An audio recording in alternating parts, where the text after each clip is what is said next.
It might not feel like hockey weather out there, but trust me, the season's around the corner. This is Hockey Inside Out.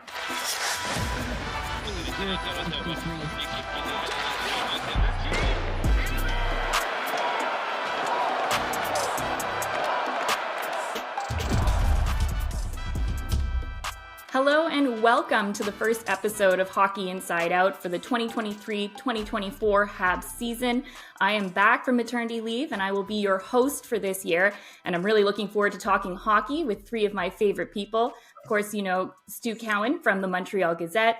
We've got Rick Green, former Montreal Canadiens player and assistant coach, and he's won a Stanley Cup as well. And we've also got Andrew Berkshire, the program director at Game Over of SDPN Sports. Hello, everyone. How's everyone doing? Great to have you back, Jess. You're one of our favorite people also. Great to see you, Jess. I think I need to join the club and get my hair shaved so I can have the same haircut as you guys. We all share a barber.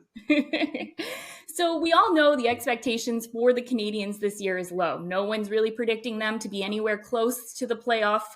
But what do you guys think? What are your expectations for this year, and what would you consider to be a successful season?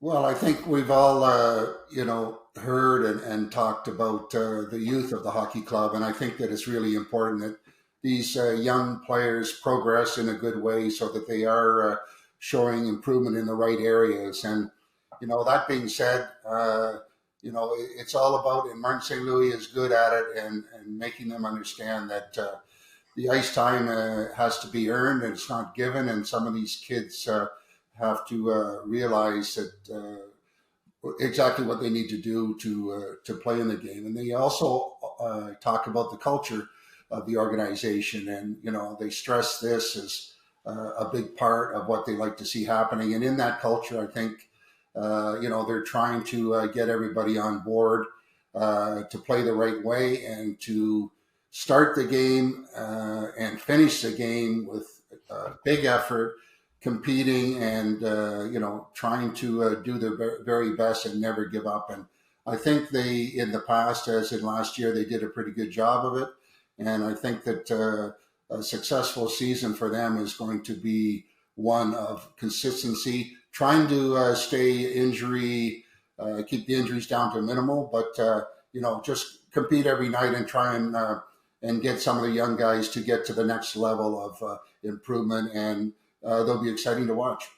Yeah, I don't think this is a team that's ready to play in the playoffs yet or make the playoffs yet. I know 2 seasons ago when they're the worst team in the league, they had 55 points. Last season, they improved to 68, a 13-point improvement, despite all the injuries that they had. So this season, I'm thinking, if they can stay healthy, which is going to be a huge question again, I can see this, I think like a 90-point season, somewhere between 82 and 90 points would be a successful season, just short of being a playoff team. But, what we saw last season, it's a team that competes, they don't give up, they play hard. And that was even with all the injuries. Like the guys that called up from Laval, they didn't give up on games. They worked hard. The work ethic was there. They want to play hard for Mattias St. Louis. They like the system or the concepts that he uses. If Carey Price was in goal, healthy Carey Price, that would certainly help with the young defense corps covering up for some of their mistakes. That's obviously not the case. It'll be interesting to see how the goaltending tandem with Montembeault and Jake Allen holds out. And if they can stay healthy, they have had injury problems also. But I think a realistic goal for this team, as I said, is somewhere between 82 and 90 points, would be just short of the playoffs, but I think they're going to be a lot of fun to watch. Yeah, I think this team, you guys hit the nail on the head. You want to see players develop, right? And this isn't a team that's going to be threatening for a playoff berth this year, unless things go really, really right. Like every player hits. All the young defensemen who had strong rookie campaigns have even stronger sophomore campaigns. But we talked about it lots last year, right? Is development is not linear. There are probably going to be a couple players who played last year that have trouble taking it to the next level or, don't develop in a straight line. We've seen Justin Barron struggle again in training camp, just like he did last season. So there's going to be pitfalls. But I think the main thing that I want to see from this team, aside from the players taking a step, young players taking a step, is just they have to find a way to keep what happens on the ice hopeful for the team and for the fans, because last year when all the injuries struck, it just started to get real depressing, right? And you could see the air go out of the building. And then this summer, I really like David Reinbacher, but the way that they handled the draft, losing those 2 higher draft picks for Alex Newhook, who people were they hadn't seen, right? They'll see him now. He's had a pretty decent preseason, although he's in I think therapy days right now. We'll see if he starts the year, hopefully.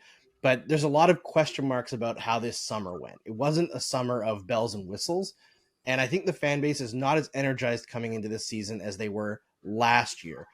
A healthy Cole Caulfield might make that change real quick, but I think they need to be competitive.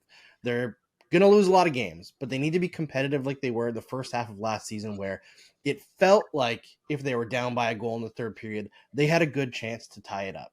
And they have to not tie it up sometimes because, frankly, by passing over a player of Matvei Michkov's power at the forward position, they know. You look at their draft video, you look at how Jeff Gordon addressed their scouts. They know that was a big, big decision to lose a potential franchise forward. They need that franchise forward still. So they've got to find that balance of competitive hockey, maintaining hope for the fans, and also kind of being bad. So it's going to be a delicate balance this year. So what I'm going to say here now, they need a franchise player. And in order to get that, they have to draft high.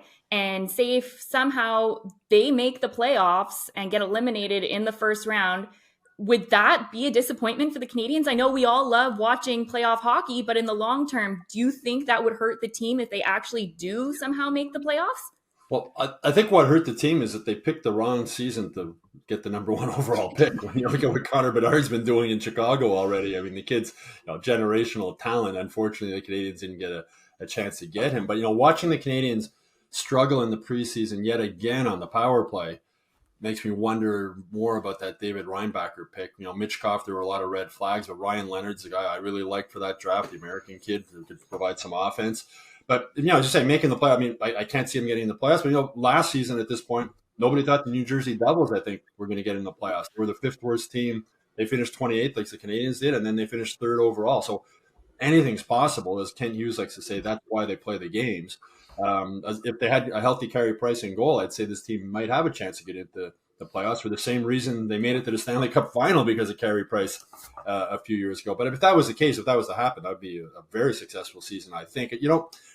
Tanking or looking for the draft pick is one thing, but you don't want that losing culture to get in. Rick spoke earlier about the culture, and Marty St. Louis has put so much emphasis on culture.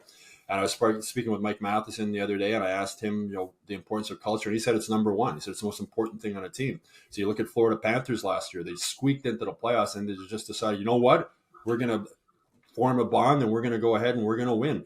And then Jake Allen said the same thing when he won the Cup with the St. Louis Blues. They were in last place in the NHL on January 3rd. They made a coaching change, a culture change, and they went forward. So if that was to happen, that would be a successful season for sure. What about you, Rick? Do you think if they made the playoffs, that would not be a good thing for the Canadiens, or do you think it would be? Well, I think it's fair to say that if you look at the draft years, if you're, concerning yourself about picking high, there's a cycle there. There's certain years that obviously are better years than other, and you have to control what you can control. And listen, they've got a lot of first round picks, if you will, in their organization. They like that idea. You can't worry about necessarily moving forward and guessing, what could result in the event that we don't get where or pick where we would like to pick. But the bottom line of all this, I think, is if we look back and we see how the team struggled with keeping healthy and how that affected their overall play. And I have a real big concern with, and I've said this before, that when you give up 307 goals against, you're not going to win a lot of hockey games. And they really have to buckle down as far as how they need to improve in that area if they're going to advance, no matter who they have in their lineup. But the root of all this is, they've got to buy into a better commitment to play defense, to get those goals down. And it doesn't matter who's in the lineup, but you're hoping they're going to have majority of their guys healthy that are going to allow them to, improve in that area. Because if they don't, they're not going to go anywhere. Yeah, it's almost like nothing's binary, right? I think you look at this team and they need a franchise player, but if they were to make the playoffs and it's not, Sam Montembeault playing 70 games and having a Carey Price or like Jose Theodore Hart Trophy season, which is probably not in the cards anyway, if it's because they actually earn it and the players are better than expected, earlier than expected, yeah, you're losing out on that draft pick, but maybe other opportunities open up for you to add that franchise player. Maybe you see a guy in another Canadian market who has played and had success in Canada, who's a restricted free agent, who has openly said that he's maybe looking to move on from his team, a 24-year-old Elias Pettersson, who you could offer sheet. You know, anybody that you're going to draft in this draft, what's the odds they're going to be better than Elias Pettersson, who's like a top 10 forward in the NHL right now? So that could be an avenue that the Canadiens could explore with the expanding cap, all that. They have the opportunity to offer long contracts. They have the money to do that. That could be another avenue. But even if that doesn't happen, the development and experience that those young players get in the playoffs is still worth something.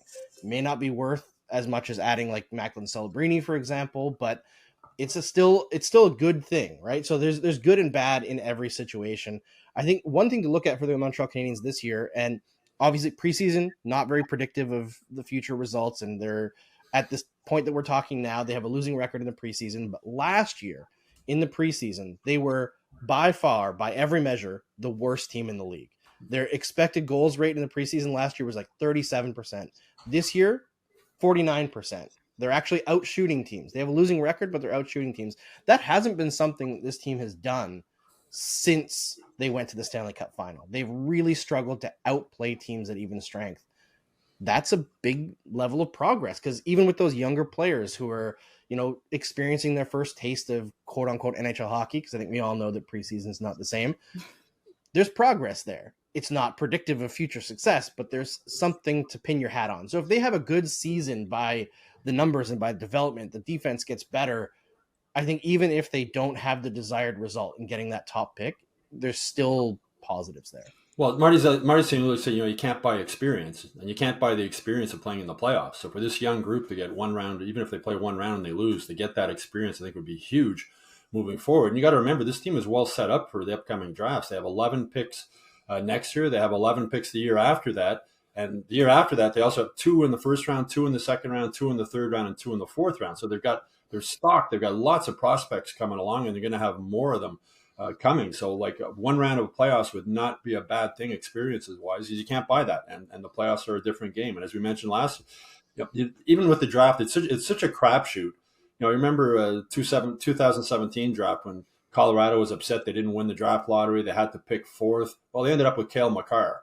You know, and the players, not a bad payoff for that. So it's the draft. I tell people, look at the NHL draft, NHL guide, and go through and look through the first round picks, and half of the guys there you've never heard of before. It's a crapshoot when it comes to the draft. So they're the cupboard's stocked with a lot of prospects now. They're going to have more coming.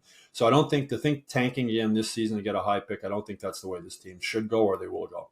Well, I think this city also would love to have another playoff experience, because it just makes everything that much better. And especially with COVID restrictions lifted and everything like that, it would be back to the old times. So yeah, it would be interesting to see if they are able to get into the playoffs. It'd be a nice little bonus, but expectations of that happening, most likely not happening. Yeah, and I mean, the Canadiens would probably love that, because it would justify the fact that they raised their prices this year, despite icing a team that they don't expect to win. So maybe that'd be good for them long term, but it's a confusing decision. I'll just say that. They're not selling out, right? And they're still raising prices.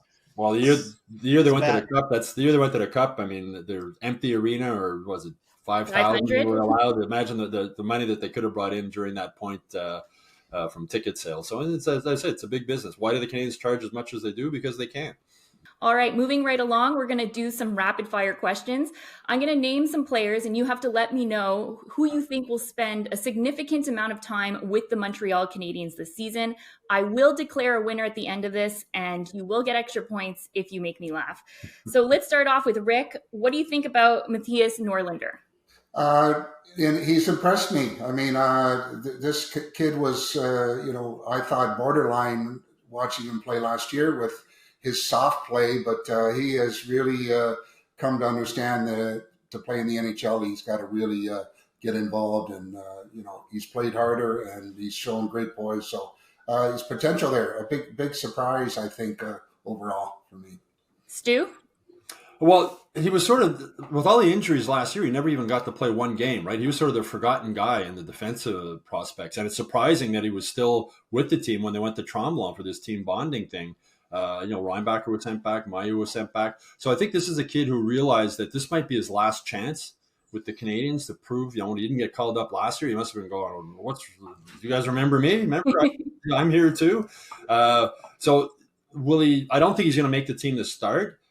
But it's possible when you look what happened with Arbor Jacki last year, where nobody expected him to make the team. So the fact that they've kept him around is a real confidence boost for him. He spoke about how much it helped him playing the full season in Laval last year and getting used to the smaller rink. So injuries will happen. I wouldn't be surprised to see him come up at some point. But good for him. Good for him to step up when he really had to step up at this camp, because he had become the forgotten guy on the blue line. Yeah, I think you guys are right. He was a guy who learned that he needed to take it to the next level to make a name for himself in an organization that has a ton of defensive prospects. He was cast as this elite offensive guy, but if you look at his career, the offensive production has never really been there. And I think this year in the preseason, you see him leaning into what actually makes him special, which is quick exits, great transition play, and aggressiveness. Not necessarily physical aggressiveness, but he goes after pucks. He gets pucks, gets them to the right people, gets them to the right places. And that, when you lean into what you're good at, you get noticed in hockey. And I think it's great for Mattias Norlinder. I think he's going to get some games this year. I don't know if he's going to be like a fixture or a full-time NHLer this year, but he's not going to spend the whole season in Laval. No, as Marty St. Louis said, he really picked up his compete level, which was the big difference this year.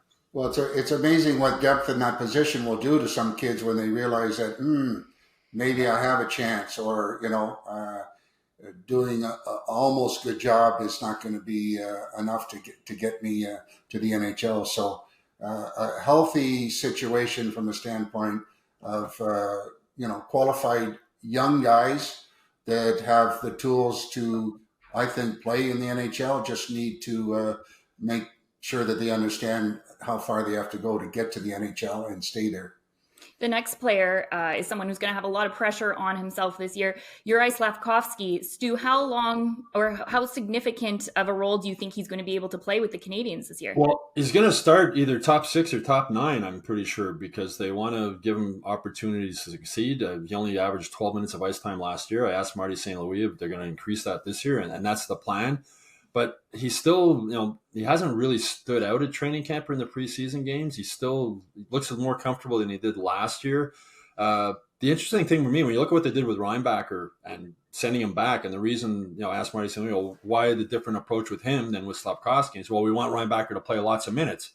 Well, Slafkovsky didn't play lots of minutes last year, and I think that hurt him as far as his development goes. I think he would have been better off starting the season in Montreal when it was obvious that he looked out of place, send him to Laval, or at least send him to the World Juniors. That didn't happen. So I think the only person who can answer this question is going to be Slafkovsky. He's going to have to prove that the Canadiens were right in thinking the best place for him to develop is the NHL. And I really wonder if he struggles again this season, if the Canadiens might. The thing with Gorton and Hughes and St. Louis, they're really confident, smart guys. And confident, smart guys aren't afraid to say, I made a mistake. And if they think they made a mistake maybe by keeping Slafkovsky here last year, and they think it's going to be better for his development to go to Laval this year, I think they will do that. Andrew, what do you think? Do you think he'll be spending more time in Laval?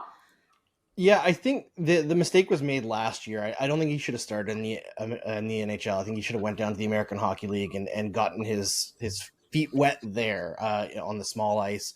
I see more flashes from Slafkovsky in training camp this year than I did last year, where you can see the potential there, but the consistency is not there.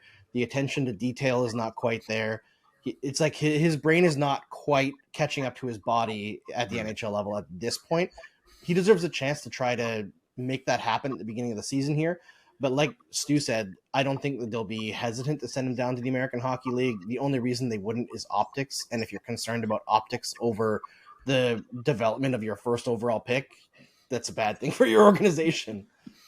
Yeah, Rick? Let's not forget, here's a 19-year-old kid, and it's, the expectations are there being picked so, first that they want to see something now, but there's a process here. And, without getting away from the plan, every player develops a different way, and you've got to make sure that you handle them correctly. And, he's he has the tools, obviously, to play at the NHL. Does he understand how he needs to play each and every night? Maybe not. So he needs to go maybe play in a situation in Laval where he can play lots and play different situations, and then just everybody just take a step back and watch the progress and allow this kid at 19 years old to find his way, and he will. So let's give him some time. Let's not be too critical of him. Yeah, we want him to do this, we want him to do that, but every player develops on a different curve. Yeah, Mattias Norlinder spoke about how much playing a full season in Laval helped them adjust to the smaller rink. And you think of all the adjustments that Slafkovsky had to go through last year: a new country, a new team, a smaller rink, the pressure being a number one overall pick. It's a lot for anyone, never mind a kid who was 18 years old. So I remember heard Craig Button from TSN the other day and he was talking, saying no player should ever play in a league he's not ready to play in. And I don't think Slafkovsky was ready to play in the NHL last season. All right. Well, we got a big long list here, so we can't do two-parter. So I need you guys to keep your answers a little bit shorter. This one, Logan Mailloux, we know he's starting with Laval. How long do you think it'll take for him to be called up to the Habs? Yeah, I'm going to be honest. I don't see what a lot of people have reported and seen with Logan Mailloux. What I see is a physically ready person who has a lot of confidence, but the brain is not there. Defensively, almost always really bad reads. He cannot play defensively at the NHL level. Transition, not there yet. Offense, I think he has a lot of confidence, but I saw him doing a lot of confidently taking the puck into nowhere, right? Where he'll look cool skating and then he kind of just goes down to the boards into a dead end and then it has to go back up to the point. He shoots often when it's not the best play. Shooting from the point is just not a viable strategy in the NHL nowadays on a power play. I think he's got a lot of development to go through. I think people forget that this kid lost essentially 2 full years of development in his teens through his own actions and through COVID. So let's be patient.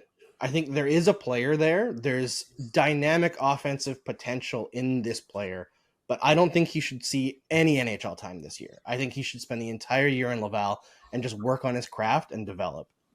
Rick, what do you think? Well, I like him. He's big, mobile, plays hard. Again, understand coming from junior and then going to the NHL is a huge step, and especially for defensemen, like the style of play that he likes to play, he has to understand when to go and when not to go. He obviously wants to be creative offensively, but on the defensive side, which is something that can be taught, and those messages have to be passed along. He'll learn pretty quick because he does have all the tools. So if you have to hone your skills in Laval, he has the potential to be an NHLer in my books, and it won't be too long. Obviously, with the numbers that they have back there on the blue line, it won't be too long when an opportunity is given to him to come back and play. But he has to hone a few of the skills in understanding how to play away from the puck and be selective in when to go on offense, because you have to learn how to play defense before you go on offense. And he's capable of doing that. Again, young guy, big difference and big jump from junior. Give him some time, he'll be a good player. I think we will see him in the NHL this season for the simple reason that Marty St. Louis said I wouldn't bet against him playing in the NHL this season, because injuries happen and injuries on defense will happen. And Mailloux was one of the best players on the ice during the development camp, during the rookie camp. Big, strong kid, can skate, can shoot. As Andrew said, his problems are defensively. But even at the development camp in July, Rob Ramage, the director of player development, even said then, he says, this kid has to play. As Andrew said, he played 0 games in 2021 because of COVID. He played 12 games the next season because he was suspended for half a season. He played 59 games last year. He has to play a lot. So the only way he's going to learn to play defense is to play a lot of games. But he impressed me. I thought the preseason game against Toronto, I thought he played well. He tried to be physical. He went up against Austin Matthews and against the boards. I think that there's a lot of talent there. There's a lot of he's got size. He moves. He's like Arbor Xhekaj with better skills. He got that same physical size and presence and rangy on the ice. So I think we will see him in the NHL. Of course, he's still got to get the okay from Gary Bettman. I think that will happen. But I think when or if injuries happen on the blue line, I think we'll see Logan Mailloux play a couple of games this season with the Canadiens. All right, moving right along. And this one, Rick, I'm going to have you start because I know you're a big fan. What do you think about Yoel Armia?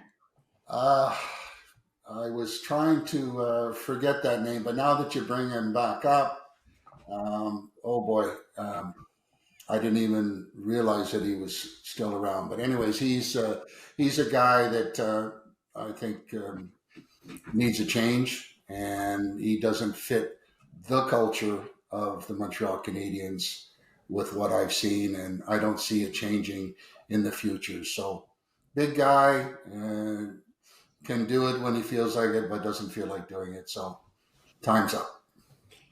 Andrew, do you feel the same way? Yeah, I'm honestly shocked that they didn't buy him out in this summer window. His contract actually lended itself pretty well to being bought out. I think it was like 2 years you'd have a penalty, and then 2 years you would actually have a cap bonus from buying him out. So I'm surprised that didn't happen. I guess they feel like they can trade him, but I don't know. He's got to show a heck of a lot more than last year. And I know he's only played a little bit so far this year, but he's looked like the same old Armia. Yeah, he's, big, nice, shy guy who plays hockey like a big, nice, shy guy. And, 20 goals over the last 3 years, 2 more years at $3.4 million on that contract. He's 30 years old. He's not part of the future of this team. As Rick said, he doesn't fit into the culture. Marty St. Louis. I'd rather see Emil Heineman play or Yolanen play or anybody play one of the young guys rather than giving ice time to Armia. It'll be interesting to see if they're willing to send him to Laval. To me, that's what I would do. He's 30 years old. He is who he is. We know what Joel Armia is and what he isn't. And he's not a real, as I said, he just plays like a big, nice guy, and the compete level isn't there. He'll look like a superstar one night and then he'll disappear for a month. So I think it's time to move on from Joel Armia and give that ice time to some younger guys, and give them an opportunity to grow. And our final player, I find this one interesting, Cayden Primeau. How do you think the goaltending situation is going to shake up this year, and how much time do you think we'll see Cayden Primeau playing in the NHL? It's a tough one. I think if Jake Allen gets moved, we'll see Primeau more, but I was actually pretty impressed with him in preseason. He's had some good games. He's had some games where he's held the Canadiens in it. I just don't know if Primeau's ever going to be what the Canadiens thought he was going to be. It just seems like every time he gets to see NHL action, he gets that deer in headlights look, and there's not much worse for a goaltender than looking like you're a little bit scared. It's just easy for teams to get in your head, easy for teams to get a couple behind you, and then it all falls off the rails. Yeah, he's no longer the goalie of the future. I mean, when the team drafts 3 goalies in one draft, don't have a lot of confidence in Cayden Primeau, and rightfully so, as Andrew said. He looks good in the AHL, and he looks like a deer in the headlights in the NHL. I think they'll put him on waivers, and it'll be interesting to see if anybody takes him, because the next 2 years of his contract are one way. He's making $800,000 this year, and he's making $1.1 million next year. He'd be like the highest paid player in the AHL if an NHL team claims him and sends him down. So I really don't know if somebody will claim him, and if they do, then the Canadiens just move on. I mean, they have other goalies in the system, and Cayden Primeau, he was a 7th round draft pick for a reason, and in the NHL, he's looked like a 7th round draft pick. And I read him as pretty fragile kid that, with good reason, because he, finds a way to not get it done consistently. And I don't think that the future, obviously, in that position is to be inconsistent, to be able to not stop the puck. And the best thing probably for him is a change of scenery. And, they're caught in a situation that they might end up losing him. And it might be good for him, and, wish him good luck. Well, gentlemen, that's all we have for today's show. And since it's the first one, I'm going to say it's a tie. All of you are the winner today, but moving forward, I'm not going to be so nice. And thank you, viewers, for tuning in to the first episode of Hockey Inside Out for the season. And next week's going to be a fun one, especially after seeing what the Habs can bring during the regular season against the Toronto Maple Leafs. And don't forget to like and subscribe the Hockey Inside Out YouTube channel. You can also put the notifications on so you know when a new episode has come. Also, don't forget, subscribe to the Gazette's Hockey Inside Out newsletter. And of course, you can do it old school and just go to the MontrealGazette.com, click on the sports section, and you'll find all the news there. And we would really like you to leave a message in the comments. We want to have as much viewer participation as possible this year, so we will be checking them out and using a lot of them on the show. So thank you for joining us. I'm Jessica Rusnak from CBC Daybreak, and look forward to a lot of Habs talk this year on Hockey Inside Out.